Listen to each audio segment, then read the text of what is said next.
Hello and good morning. Welcome, and you are joining me outside of Anacortes city limits, and I am going to take you on an FSD drive today. Unfortunately, I still don't have the latest update to 69.3.1, but I've got 69.2.4, and I thought, why don't we check out the refineries? So we are going to take an FSD drive around our two local oil refineries, and I just absolutely love the views out here. So please come as we take Amos on this drive. Cool thing here, we've got T. Bailey, sorry about the sun. T. Bailey is a manufacturer of wind turbine supports, and then off here in the distance are our two local oil refineries, formerly Texaco, then Shell, now HollyFrontier, and Shell, then Tesoro, now Marathon. And just look at these beautiful views out here, Mount Baker. So again, thank you for joining me. SD drive here and try out not the latest update, but a good one. So thanks again, and I'll see you on the flip side.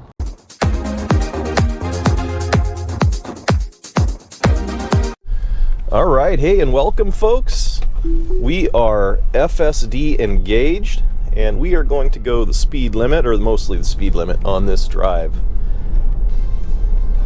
I've got the camera panned out fully, and this is a really pretty scenic drive. So hopefully you can appreciate the views, but also the FSD portion of this as well. We have two local oil refineries out here. This one here was formerly built by Texaco back in the 50s, got bought by Shell, and then it was recently purchased by HollyFrontier. And then there's another oil refinery in front that, or another oil refinery that is formerly Shell. Shell sold it, bought the other refinery, and this company called Tesoro purchased it.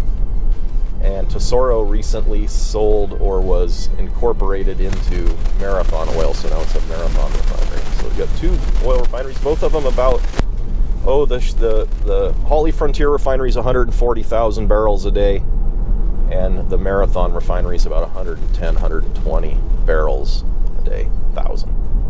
It's a nice little windy road, clings right to the edge of the beach, and we're going to force FSD to take the long way. I don't want to take that route. All right, there we go. So that was an intervention, but I intervened just so we could take the windy route around the refineries. For those of you who don't know, a barrel of oil is 42 gallons. So when I say 140,000 barrels a day, that's 42 gallons times 140,000. And why is a barrel 42 gallons? Well, it's anybody's guess, but they used to ship crude oil via rail on the East Coast. Think Rockefeller. And they would ship it in barrels. So I'm pretty sure that's where it comes from. Like I said, this isn't the latest update. This is still version 69.2.4. I'm waiting on 69.3.1. Sounds like it's getting rolled out to everybody, and so I'm kind of hoping by getting Amos out using this version, I'll get the latest update sooner. Rumor has it if you tap the software button 5 times or long press it, you can force an update, but I haven't seen that. I've seen it coincidentally, but I won't claim that it works every time. But, you know, it's something fun to go and try. I know I do every time an update's available. All right, we're going to be coming out here. We're going to see some green tanks. These are going to be the oil storage tanks or gasoline storage tanks or whatever they want to store. Storage tanks for the Marathon refinery, formerly Tesoro, formerly Shell. And we're right here on the San Juans. We've got this beautiful Fidalgo Bay, so this was an ideal location for them to put these oil refineries in. You can see them there in the distance. I'm going to go ahead and pan the camera up and over a little bit so you can kind of get a sense of what's going on with them. And then we'll go back to our FSD view here. These tanks here on the shore, these are actually crude oil tanks. They call them the Saudi tanks, and they're very, very large crude oil tanks. I had the good fortune of being a technician that got the opportunity to work on them. And people like to come out here and they like to sightsee, and you can go crabbing right off of this beach right here. In fact, there's people out crabbing right now as we speak. We're going to roll our speed down just a little bit. Beautiful views of the islands from the refineries. And for those of you that don't know, I used to work in both of these plants. I started off my career in Shell as a contractor, working in their instrumentation electrical shop, and we can see the big crude ships there off in the distance. Those are loading off of the wharf that's approaching us right here. So I started as a contractor at Shell, and then I had the good fortune of getting hired at this oil refinery here off to our left, which is now Marathon, but was formerly Tesoro.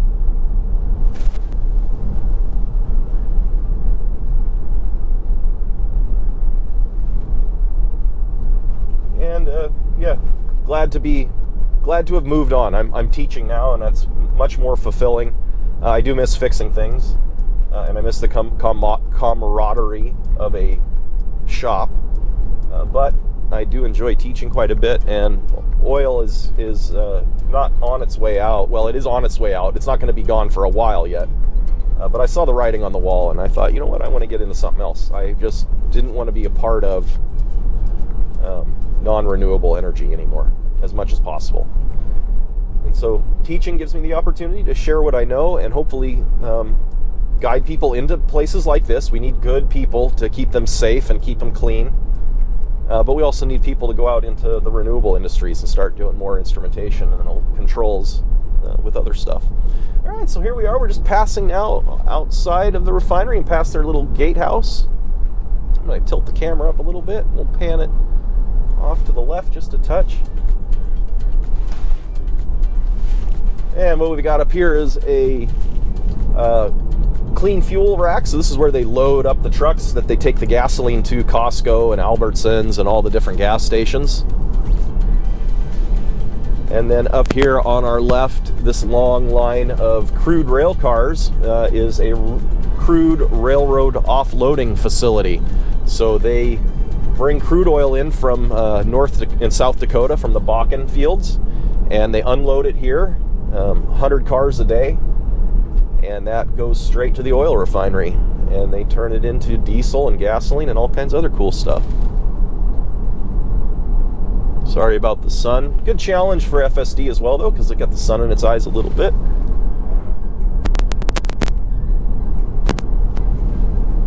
All right, and then I'm going to again tilt and pan up a little bit as we approach here on the left. This is going to be the Holly Frontier, formerly Shell, formerly Texaco. There was an Equilon thrown in there somewhere too, refineries. Still driving past this crude offloading facility. It's a pretty long facility. Only one refinery gets this oil, and that's the Marathon refinery. Shell doesn't get any of this oil from the rail cars. They get it in different ways, via pipeline or ship.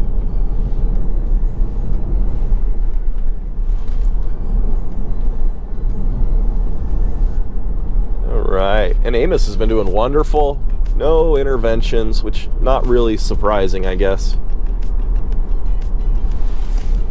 There we are. All right, we'll just juice our speed up just a touch.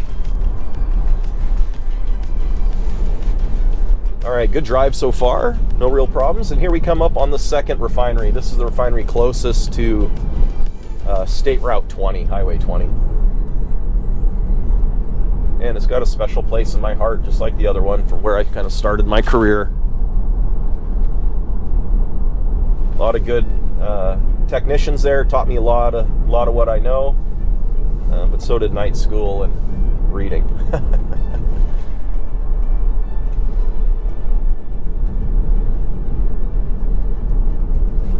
This, what we're approaching here, that was their gasoline rack where they load trucks to go to Albertsons and Costco, and then now we're just passing this boring kind of dike. This is their effluent plant where they treat all their wastewater before they pump it out into beautiful Fidalgo Bay, but it has to be clean first. All right, so there we go. We got a nice little scenic drive-by of the refineries. Sorry, I kept manipulating the camera a whole bunch. Hopefully it didn't make you seasick. And we're going to finish off this drive. We'll let Amos merge us onto Highway 20. It's a high-speed state route as we head on home. And then I think we'll end this video. Appreciate you joining me. I hope you like some of the changes I've made. And if you would, I'd love a subscribe, but you know, it's not imperative. And yeah, thanks for joining me. Let's see how Amos handles this merge. And then I think we'll end this video. All right, not bad, good signal. Now we've got high-speed traffic approaching from the left, and Amos has no problems. Doesn't mind this person on the bike. Oh, beautifully done. Very, very nicely done. All right, well, let's see if we utilize the roundabout as it wants to. It has a really hard time with this roundabout, so part of it is map data, and part of it is, I think, the car just not being super confident roundabout. So let's see how it manages it. There's not a lot of traffic. It's still early in the morning, relatively speaking. Cold day, 35 degrees. Way too slow. High-speed traffic approaching from behind.